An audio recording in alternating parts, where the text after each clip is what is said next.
Écoutez le monde changer. Patrick Cohen. Bonjour Fabrice Lhomme. Bonjour. Grand reporter au Monde, vous publiez avec Gérard Davet dans l'édition de ce jour une série de révélations, une double page sur les 900 000 euros versés par Renault-Nissan à Rachida Dati pour des prestations de conseil auprès de Carlos Ghosn. Alors on connaissait l'existence de cette somme, on se souvient que la maire du 7e arrondissement de Paris avait subi une perquisition l'an dernier, c'était en octobre. Ce que vous révélez, c'est le contenu du dossier judiciaire qui paraît assez accablant pour l'ex-garde des Sceaux. En effet, dans le dossier judiciaire auquel Gérard Davet et moi-même avons eu accès, il y a beaucoup de choses et surtout il manque beaucoup de choses. C'est-à-dire que les policiers mandatés par 3 juges d'instruction sont à la recherche de documents qui attesteraient ou qui prouveraient, qui étayeraient le travail pour lequel Madame Dati a été rémunérée de manière importante. Or, justement, c'est ce qui manque, c'est qu'il y a très très très peu de choses, quasiment pas de rapport et donc un doute sur la réalité des prestations effectuées. Vous dites que les investigations se sont intensifiées ces dernières semaines, mais Rachida Dati n'a pas encore été entendue. Oui, tout à fait. C'est-à-dire que l'enquête avait démarré, on va dire, assez fort. Puis il y a eu la crise du Covid qui a tout ralenti, y compris l'activité judiciaire. Là, les juges ont décidé de passer la vitesse supérieure et l'audition de Rachida Dati, je ne pense pas qu'elle soit imminente, mais elle est, obligatoire désormais, puisqu'il y a beaucoup d'éléments qui la mettent en cause. Il faut qu'elle puisse se défendre. Elle a des choses à dire. Elle a un avocat, Olivier Pardo, que l'on fait parler dans le journal, qui a aussi des éléments à présenter. Ce rendez-vous judiciaire aura forcément lieu à une échéance plus ou moins brève, parce qu'il y a encore une fois beaucoup d'éléments à charge pour l'instant, en tous les cas. Ce que vous dites en résumé, c'est ce que vous expliquez, c'est vous montrer à quel point les policiers n'ont pas trouvé de traces concrètes de son activité pour Renault, si ce n'est du lobbying, qui est une activité proscrite pour un député européen, ce qu'était Rachida Dati au moment du contrat.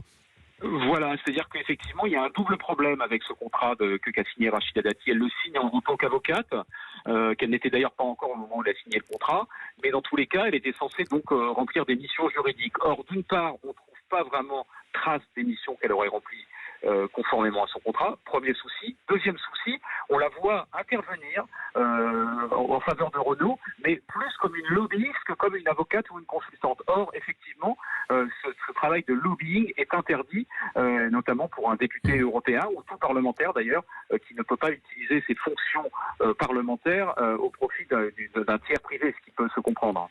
Et puis vous l'avez fait remarquer, le contrat a été octroyé par Carlos Ghosn avant même sa prestation de serment. Les juges remarquent qu'elle a signé en 2009 alors qu'elle n'était pas avocate et pas autorisée à remplir une mission de conseil.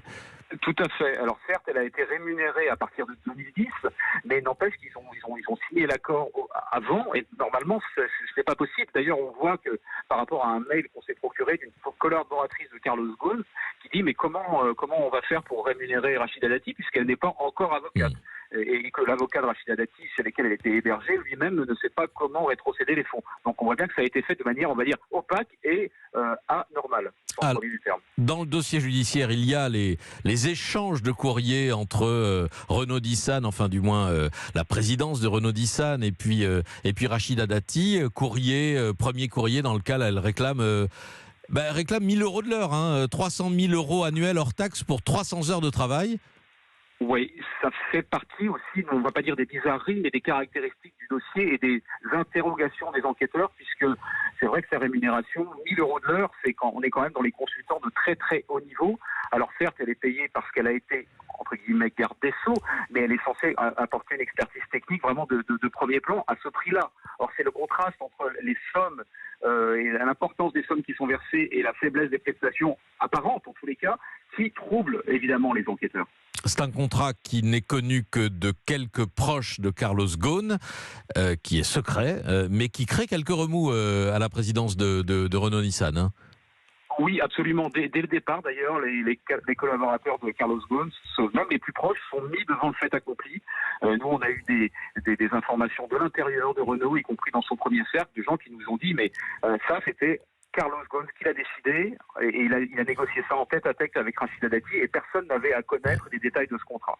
Au passage, et c'est un aspect très intéressant, on découvre l'activisme du groupe Renault pour tenter de peser sur les directives européennes, celles évidemment qui concernent la réglementation automobile. Oui, c'est un aspect du dossier là, qui pour le coup va bien au-delà de Rachida Dati, mais qui n'en est pas moins intéressant, c'est qu'on voit bien que, j'allais dire, l'activité de lobbyiste ou de lobbying effectuée par Renault au sens large est intense, et c'est un peu une zone grise qu'on explore assez peu, y compris nous les journalistes, et qui mérite d'être plus explorée, parce qu'on voit qu'effectivement il y a un travail colossal qui est mené, un travail de sape auprès du Parlement européen, auprès des députés, pour faire avancer ces pions, pour obtenir un changement de réglementation. On voit bien qu'ils sont contrariés à travers des mails, parce que Rachida Dati a pris une position qui n'est pas forcément favorable à celle de Renault, et qu'on espère la faire changer d'avis. Ça pose quand même question.